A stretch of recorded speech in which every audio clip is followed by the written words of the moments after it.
Hello বন্ধুরা, কেমন আছেন সবাই? আশা করি সবাই ভালো আছেন। আমাদের আজকের গল্প সন্দেহ, লেখিকা সৌরভের সুবাসিনী, পর্ব 15। সীমান্তনী কিছুটা আন্দাজ করতে পেরেছিল এমন কিছু হয়তো হবে। ভাইয়ের ফোন, ল্যাপটপ, ওয়ালপেপার, ওয়ালেটে অনুর ছবি দেখে সে দেখছে। আজ আসার সময় তার কথা, ভাইয়ের যাওয়ার পর অনুর কান্না, সব কিছু পরিষ্কার হচ্ছে ধীরে ধীরে।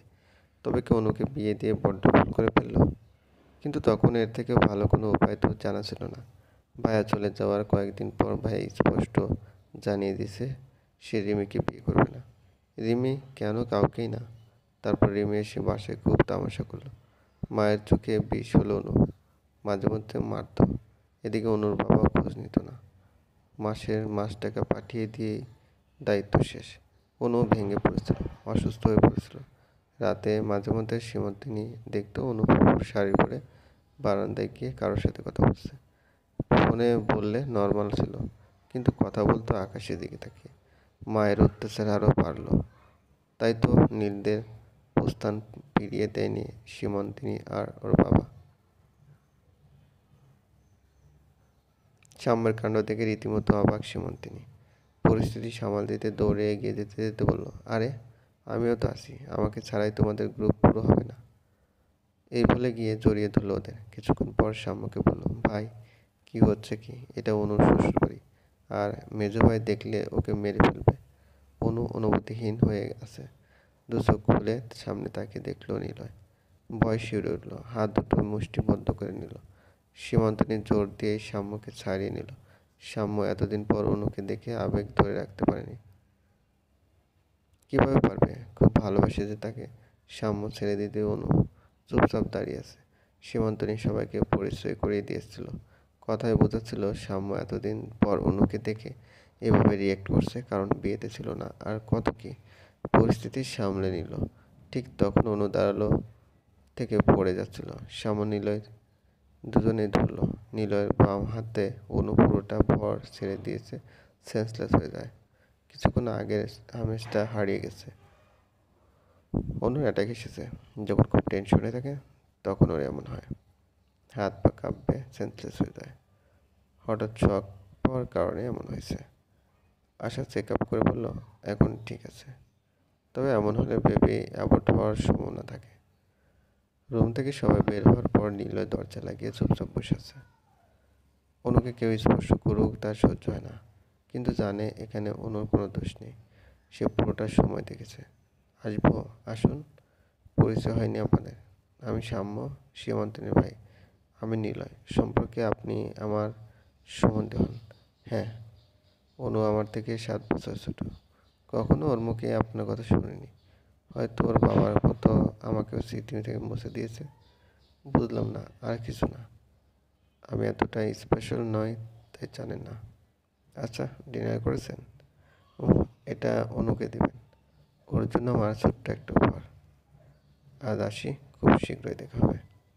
শ্যামর ব্যবহার, কথাতে কেমন কেমন একটা রহস্য লাগে। আর তবে কি, বাহ, এমন হলে বার্থডেও বলা হয়।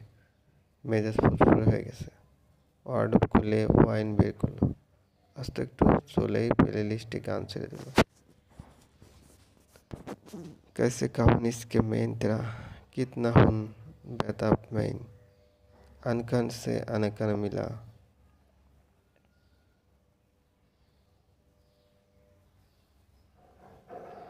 নিলয়ের নিলয়ের ব্যবহারের কথা সাম্য শুনে প্রথমে সীমান্তনীকে কষিয়ে থাপ্পড় মারল। তারপর গিয়ে মায়ের কাছে যাচ্ছে তাই শুনিয়ে এলো। কেন এমন করেছে? শ্যামের বাবা শুধু বলল, এতই যখন ভালোবাসিস তাহলে আমাকে একবার জানাতি। আমরা খারাপ হলে তুই দুধে দোয়া তুলসী পাতা। সকালবেলা ঘুম থেকে অনু উঠতেই কাল রাতের কথা মনে হলো। শিউরে ওঠে সে। নীলয় পিস থেকে জড়িয়ে ধরে কাঁধে মাথা রেখে বলে, গুড মর্নিং শাহিন। শুভ সকালে। কাল রাতে এত ভয় পেয়েছিলি কেন? আসলে ওভাবে আমি এত কিছু বলার দরকার নেই। সীমার তরকারি সব বলছে। সীমান্তনীকে নিলয় সিমের তরকারি বলে। জলদি ফ্রেশ হয়ে নাও, ডক্টরের কাছে যাব। নাস্তা টেবিলে বসতেই এরা দৌড়ে উঠে চলে গেল ওয়াশরুমে। কাল রাতে মনে হয় বেশি হয়ে গেছে, বমি করে ভাসিয়ে দিচ্ছে সব। কিন্তু আশার মনে হচ্ছে মেজবাবের ফুচকার সাথে খেলার জন্য বড়ভাবে একটা ফুচকা আসতে চলেছে। পর্ব ১৬। ইদানিং সাম্যের বেশ সখ্যতা গড়ে উঠেছে আশার সাথে। সে বিভিন্নভাবে এ বাড়িতে আসা যাওয়া করছে, এতে কারো কোনো আপত্তি নেই, কারণ ছেলে সে বেশি ভালো। আশা যে তাকে পছন্দ করছে খুব ভালোভাবে বুঝে সবাই, কিন্তু সাম্য আসলে অনু বেশ গুটিয়ে যায়। ওর জন্য তৈরি করা নিলয়ের ছোট্ট শহরে সে বেশ ভালো আছে, কিন্তু ভয় হয় কেন যেন মনে হয় খুব দ্রুত সব কিছু লণ্ডভণ্ড হয়ে যাবে। ইদানিং রাতগুলো অনুর কাটতে চায় না। ঘুমালে বেশ অদ্ভুত এক স্বপ্ন এসে ভর করে দু চোখের সামনে। এক অদ্ভুত একটা মেয়ে কেঁদে সে দেখতে পায়। মুষলধারে বৃষ্টিতে অনু কোথাও আছে।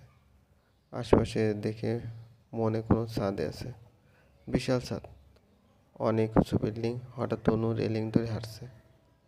তার কোলে সাদা কাপড়ে পেছানো আছে একটা ছোট্ট বাচ্চা, হাত পা নাড়াচ্ছে।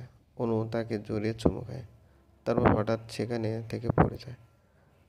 অনু ধরপড়ে ওঠে, ঘুম ভেঙে যায়, সারা শরীর ঘামে ভিজে জপজপ করে। নিলয় উঠে পানি দেয়, খুব শক্ত করে জড়িয়ে ধরে। সব ঠিক আছে বলে, কিন্তু অনুর যেন কোনো মনে হয় মেয়েটা সে নিজেই। আর যা দেখে সব তার নিকটবর্তী ভবিষ্যৎ। এরার বাবু হবে ৩ মাস, সেখানে অনুর স্বাদ চলছে। শাশুড়ি তো আকাশের চাঁদ হাতে পেয়েছে, পাবেই বা না কেন? ঘর ভরে যাবে ছোট ছোট আবদারে। সমান তালে দুজনে খেয়াল রাখছে, কাঁধের লোক পাড়িয়ে নিয়েছে। দুই বউকে নিয়ে নিয়ম করে নামাজ পড়ে, হাদিস পড়ে শোনায়। দুজনে খুব মনোযোগ দিয়ে শোনে, কিন্তু ইরানের ৭ মাস চলতে কোনো নিয়ম করে সকালে শ্বশুরের জন্য হালকা নাস্তা, সবাইকে খাবার দেয়, টুকটাক সময় খেতে দিয়ে সারাদিন ঘুমিয়ে শুতে। ওদের শাশুড়ি মনে হয় এরা হচ্ছে লবণের মতো, আর কোনো শুতে পারে শুতে মিশে যায়। স্বাদ চাই কয়েকদিন পর মাসের শহরে সবাই বলতে ইরানি লাখো সব আশা দিলে এখন আসে, তাই নিজের আসতে দেরি হবে, সেটা সামনে থাকে। হয়তো এটাই চলছে না, হয়তো এটাই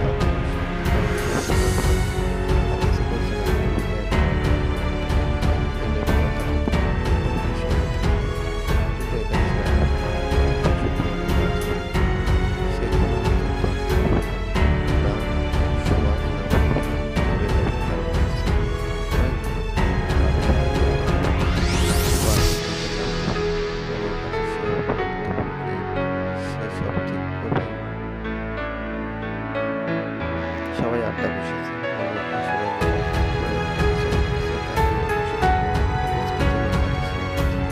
শীতকালে বাইরে সামনের উপস্থিতি সেটাই